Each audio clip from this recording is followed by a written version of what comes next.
Bonjour à tous, c'est Professeur Missoum. Ce cours est destiné aux résidents majeurs de néphrologie. On va parler aujourd'hui du cathéter tunnelisé. Donc ce cathéter tunnelisé a une survie plus importante qu'un cathéter simple, tout simplement parce que le point d'émergence est très loin du point de ponction de la veine, qu'elle soit jugulaire ou fémorale.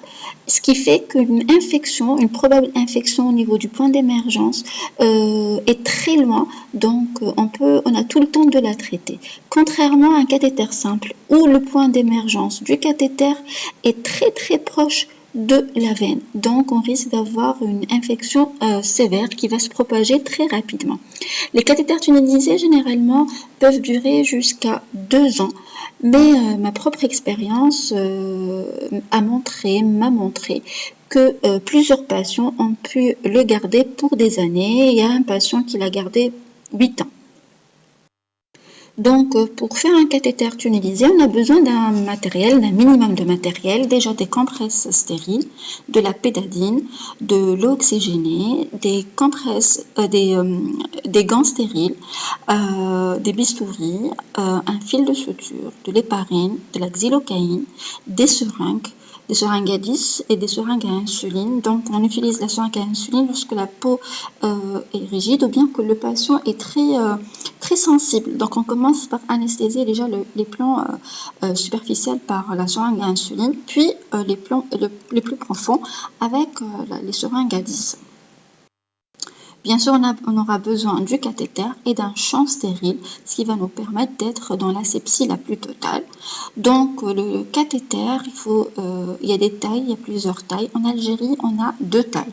On a le 24 et le 28. Donc, on va utiliser le 24 cm pour la voie jugulaire interne droite et le 28 pour la voie jugulaire gauche ou bien la fémorale. Il faut savoir nommer chaque matériel pour pouvoir parler le même langage. Donc, ceci est un trocar. Là, c'est un guide métallique. Ce que je porte ici, c'est un tunneliseur. Donc, il y a 2 bouts. L'un, le bout en haut, c'est le bout auquel on va raccorder au cathéter. Le bout en bas, c'est le matériel qui va nous permettre de creuser le tunnel. Le long bout blanc a une importance capitale et on va voir tout à l'heure lorsqu'on va placer le matériel pourquoi il est aussi important. Le cathéter en lui-même, vous voyez qu'il est pré-courbé avec une voie bleue, une voie rouge et des clans sur lesquels il y a mentionné la quantité exacte d'héparine à injecter. Vous voyez que la partie qui va rentrer à l'intérieur du cœur, ou du moins dans la veine cave supérieure, est formée par 2 parties, une voie plus longue que l'autre. Donc, on va tirer la voie rouge, c'est la voie la plus courte, et la voie bleue, c'est la voie la plus longue, tout simplement pour éviter la recirculation. Donc, on a des dilatateurs, un petit et un moyen, et ce qu'on appelle un introducteur. C'est un introducteur qui va permettre, on va le mettre en place pour permettre la rentrée du cathéter et on va voir comment on peut l'armer, le faire fonctionner, comment on va préparer cet introducteur. Et bien sûr des bouchons. Pour faire le cathéter tunnelisé, on a besoin d'un matériel qui est utilisé en chirurgie, des pinces de dissection qui permettent d'ouvrir et d'élargir les incisions et de former une chambre. Donc on a besoin de 2 pinces, une petite et une plus grande. Voilà. La préparation du matériel, déjà on va préparer l'introducteur. Donc on va retirer la partie bleue et on va l'introduire comme suit. Le cathéter, on va le connecter au tunneliseur. Donc on va fermer les 2 voies et on introduit la partie dans le boulant du cathéter. Et vous voyez ici le lambeau blanc, ça va permettre de lier les deux parties du cathéter, les deux bouts du cathéter, la voie rouge et la voie bleue, ce qui va permettre de tunneliser en sécurité. Alors, on ne va pas avoir les deux voies une voie qui est dans le tunnel, une voie en dehors. Donc ça va permettre de les avoir tous les deux dans ce lambeau blanc et avoir une sécurité lorsque on traverse le tunnel. Donc, on va commencer par placer c'est les mêmes étapes qu'un cathéter simple. Ici, c'est un cathéter jugulaire, c'est une ponction de la veine jugulaire interne droite. On va procéder par la même technique qu'un cathéter simple jusqu'à l'étape du guide. Donc, on met le guide, lorsque le guide est en place, ici, ça va changer, la technique va changer. On va commencer par injecter de la xylocaïne d'une façon généreuse. Il faut vraiment gonfler la peau et ça va vous permettre d'avoir un accès déjà simple et surtout de créer une chambre beaucoup plus facilement. Donc, on va commencer l'incision. L'incision doit être petite, qui ne dépasse pas 2 cm. Ici, je fais une toute petite incision. Tout dépendra du patient, tout dépendra du coût du patient, mais de préférence, il faut faire une petite incision. Après, il faut créer une chambre par une pince à dissection. Vous voyez ici que j'essaie de créer une chambre subcutanée. Il faut toujours s'assurer que le guide métallique est libre. Il ne faut pas laisser un bout de peau entre la chambre et l'immergence du guide métallique parce que tout simplement le cathéter ne va pas rentrer dans cette chambre, il va rester comme ça à l'extérieur et ce n'est pas un cathéter tunnelisé. Donc il faut libérer le guide métallique, c'est indispensable. Ne pas hésiter à ouvrir, ne pas hésiter à élargir la chambre avec les pinces, commencer par la petite et aller par la suite vers la plus grosse. La prochaine étape est de prendre des repères. Donc vous voyez ici qu'il y a un coffre et on va mettre le cathéter en suivant le point de ponction, la courbure sur le point de ponction. Et on va essayer de repérer la partie idéale selon le patient pour faire sortir le cathéter. Bien sûr, il faut que le cuff soit dans le tunnel. Donc, il faut compter 1 cm, 1 cm et demi au-dessus du cuff. Généralement, c'est 2 doigts en dessous de la clavicule. Mais quand même, je vous conseille de faire vos repères directement, ne pas hésiter à prendre le cathéter et à mesurer et à essayer de voir où est la sortie la plus idéale selon l'anatomie de votre patient. Et si j'ai un conseil à donner, surtout aux néphrologues femmes, est d'injecter la xylocaïne d'une façon généreuse. Déjà de pré-créer le tunnel avec la xylocaïne. Gonflez bien la peau, ça va vous permettre d'introduire et de créer le tunnel d'une façon très facile, sans vraiment nécessiter une force. Vous savez que nous, les femmes, on n'a pas la force des hommes, donc pour éviter d'être démunies face au cathéter tunnelisé, je vous conseille de pré-créer le tunnel avec de la xylocaïne. N'hésitez pas, 2-3 ampoules, ne vous inquiétez pas, ça va pas être, c'est pas un souci. On va faire une incision à la partie au point où on a jugé bon de faire sortir le cathéter. Généralement, je vous ai dit 2 doigts en dessous de la clavicule, mais tout dépendra du coût du patient. Et par rapport aussi au sexe, il ne faut pas oublier qu'il y a un sein juste en bas, donc il faut voir l'implantation et des glandes mammaires et essayer d'être le moins agressif et surtout ça doit être confortable.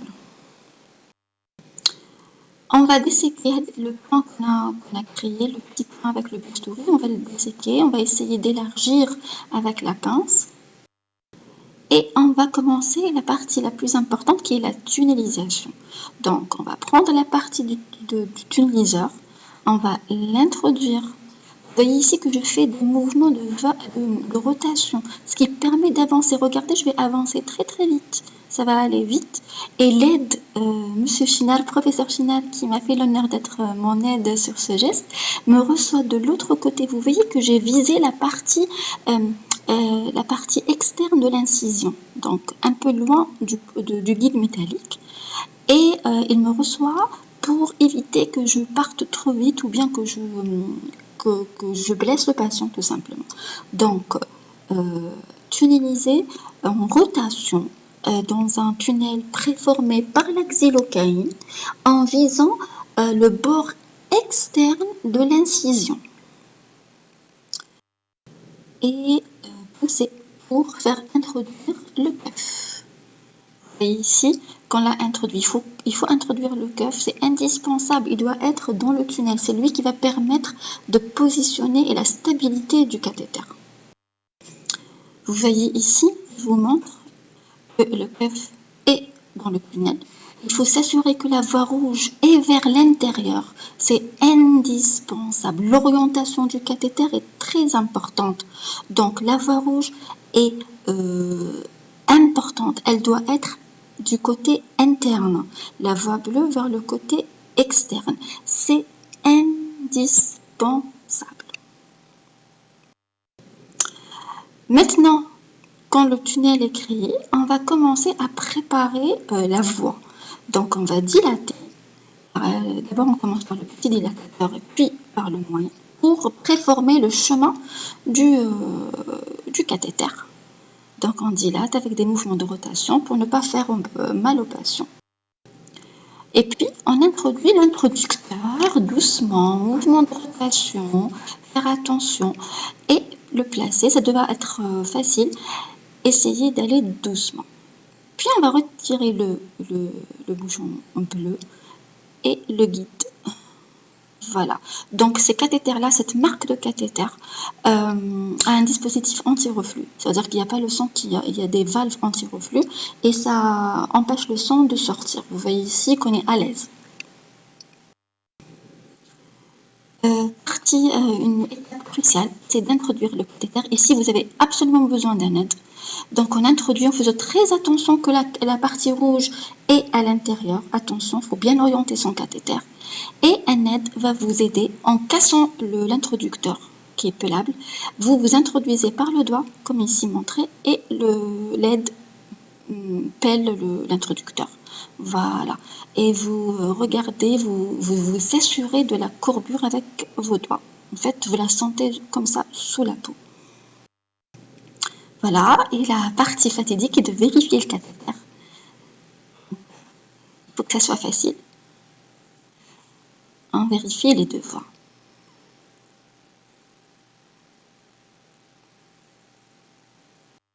Voilà.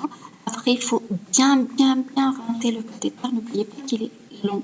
Donc, il faut rincer les deux voies en faisant très attention. C'est-à-dire que ça doit être facile. L'introduction du germe doit être facile. Ne pas oublier d'épariner le cathéter. Bon, c'est écrit sur chaque cathéter. Ici, c'est un cathéter 24, donc 1,7 sur la voie rouge et 1,8 sur la voie bleue.